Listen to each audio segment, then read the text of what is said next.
Thanks for tuning in to the Procrastination Station this Thursday as we talk Are we starting? you. I seem to have procrastinated this morning. Wow.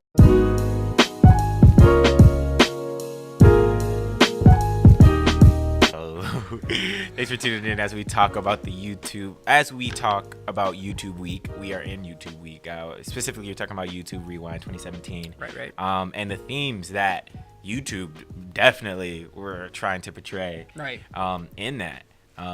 For me, like, there was a huge theme of unity. Definitely. So you're thinking like big picture. Yeah, like big picture is like YouTube definitely wanted everybody watching to know that, like, you know, in lieu of all the politics that is, like, you know, separating the country and separating the world, Unstable. And kind of just everything happening. Yeah, like, you know, all the politics. Not only politics, just unstable. Like, I mean, for me, like, I feel like it was a little more narrow, not narrow, but like a little more focused in on one topic. Like, for me, when I watched that, I was like, yo, the hurricanes. You know, you got Maria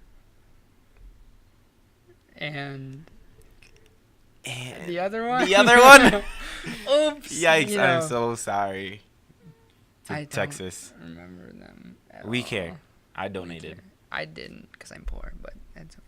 I'll donate again in lieu of Nick. Thank you, appreciate it.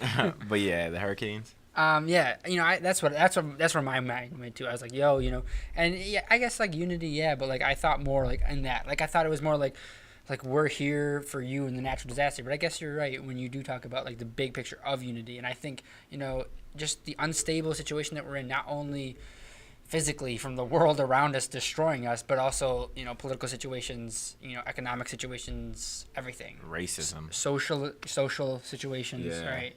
Like, YouTube wanted everybody watching that to know, like, you know, they care about diversity. Like, when they had everybody linking hands and like they're all different, you know, backgrounds, different colors. Yeah. YouTube wanted people to know that, and I think that's good on YouTube, honestly. Agreed. Like, they are gonna get a lot of press. It's only been out 2 days since we, you know, shooting this video, and it's gotten a good amount of press, and it's only gonna get more because people care about that theme of unity and diversity, and we need to talk more about that. It's an important thing, and I think I want to say 2017 is like the year of like addressing the elephant in the room. Yeah. You know what I mean? On so many levels. Like, I feel like this year people have really been calling out, like, you know, sexual assault. Yep. And they're really calling out race relations, and they're really calling out, you know, all that stuff. So I think this kind of idea that, yeah, we're having a lot of issues, and there are a lot of bad people out there, but then this YouTube video kind of being like, but there's still a lot of good people out there. And you know, we're all united, and we need to remain united. You know, I think that's very important. Yeah. And it's crazy. Like, it's like, I think it's really amazing how much we actually like are talking about it now. I was watching dang on it, Jordan Peele talk about Get Out. And he was like, I made this movie before Trump was even elected. Right. But it definitely addresses that elephant in the room that, like, when Obama was president, everybody was almost like, yo, racism's off the table. Like, exactly. It doesn't happen anymore. Yeah. When, like, it clearly happens all the time, and it's still happening. And then when Trump, you know, gained presidency, it just became a more widespread topic. And, like, and it started to come to the forefront. Yeah. And it is good to know that, like, we have, like, we continuously, I know you could hear me continuously talk about, like, big people who have huge media presence talking about these topics. I think where you're going with this is probably the kneeling. You know, another big, it really addressed the, you know, elephant in the room, as well as, like, I can't exactly remember when the Black Lives Movement started. It started a long time ago. Right, but, like, I feel like it really gained traction in this past year, or, you know, 2016, 2017 is when it's really started to pick up. And, like, I mean, I had not personally really heard of it probably earlier than 2015.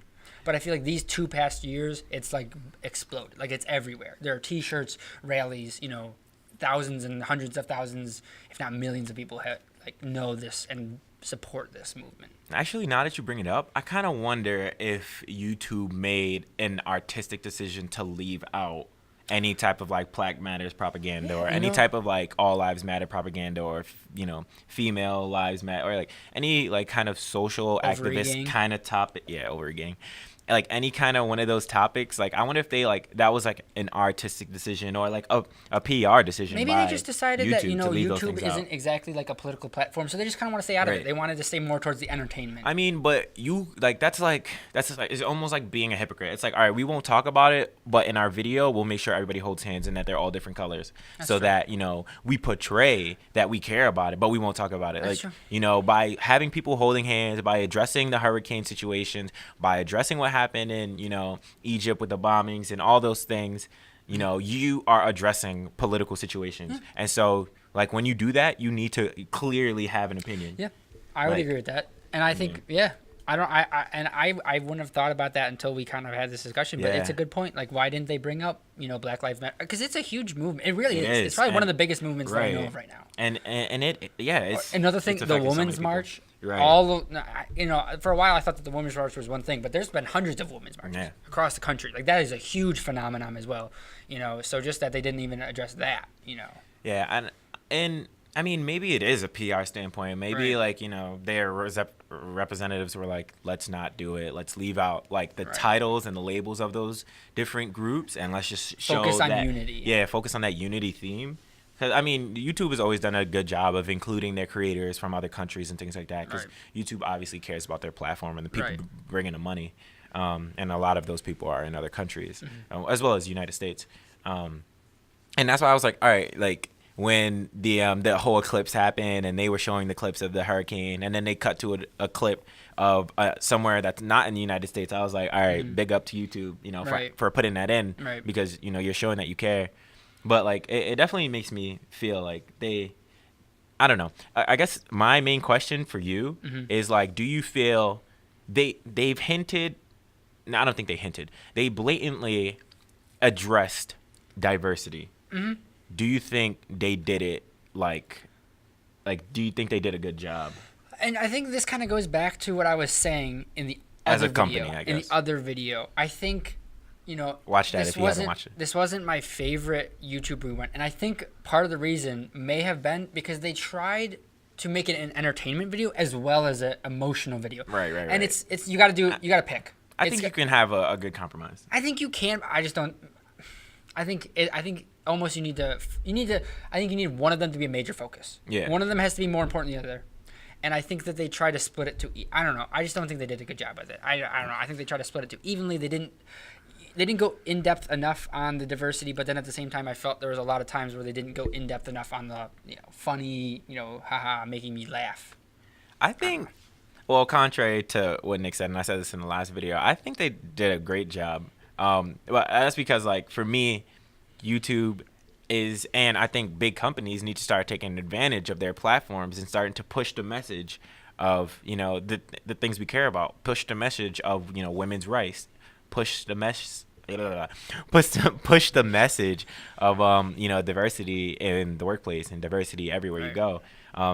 And this YouTube rewind wasn't just entertainment. Like, all the ones for me in the past have solely been about entertainment. Like, I remember the first one that I can remember is Gangnam Style, and all it was just like memes about Gangnam Style. But, I mean, I feel like, and like hitting the entertainment value of Gangnam Style, and like all. After that, it's literally just been like them hitting the entertainment value about songs or really highlighting creators that have like, brought a lot of unique users to their website. But this time they really rallied around a cause, something that like the world should care about, and I think, which is like cool.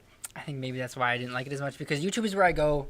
Nick doesn't care about people. I care so much about people. I know. Don't Nick cares about people. But no, I think when I go onto YouTube, I'm like, let me watch something that I will, I don't want to say enjoy, because I do. Like, I'm a political science major, so like, don't get me wrong, I love that. Like, don't get me started on gerrymandering and stuff like that, because I will rip into you. But anyway, I feel like I want to watch something funny, and I think I like the diversity angle. I really did, but I feel like they almost just threw that in. Like, I wasn't expecting it. You know what I mean? It wasn't a theme throughout the video. It was a segment. It was that rooftop segment, and they hit it, and then they brought it back a little bit later. But it wasn't like this is about diversity. It's more like, this is what's been happening. Oh, diversity is important, and then this is what else has been happening. Oh, don't forget about diversity, and then this is also what's important. Like, it wasn't like an overlying theme throughout the video. It had its moments, and that's why I was saying you got to make it either an underlying theme throughout, or not.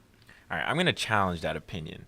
Do it. Because from me watching it, I think all YouTube did with this video is split it up into different sections. They had sections where like they needed to cover, like, when I think YouTube sits down and they write the script and they format this video, they care about two things. They care about like what went viral and like what will create that memorabilia kind of like what's the word I'm looking for? Nostalgia. Nostalgic, taste in your mouth. And then what should they care about? Like, what should be the theme? And the theme was diversity to me. They had so many different creators from different places sitting in the same rooms and interacting with each other. And so all the video was like, all right, we're going to do a take of, nostalgia. And they did KSI with the fidget spinner. They did Marshmallow. There's so many different things. Lele Pons and Eliza Koshy sitting in the front. But then, once they got that entertainment out of it, they started to go over to that, like, ethos, pathos, logos kind of feel. And they're like, all right, let's talk about the cause a little bit. Right. And then they just kept throwing it up back and forth till they bridged them. During the eclipse, they like bridged them and they tried to merge entertainment value, showing the eclipse to, showing all the things that have happened, over 2017, all the hurricanes and the bombings and the shootings and whatnot. And, from then on, they were like, all right, we've hit the pinnacle. We hit that climax. We talked about both things adequately. And then we're just going to, do the falling action where they just continue to flip back and forth until the end of the video. I don't think they did a lot of flipping back and forth, though. I think it was like, this is the diversity section. You have a little bit more thrown in, a little more diversity, and then that was it. Like, when you hit the graveyard scene, I don't remember much more. That's entertainment value. Yeah, but you never go back to the diversity. I think, they do. I don't think they do. I mean, and they even like...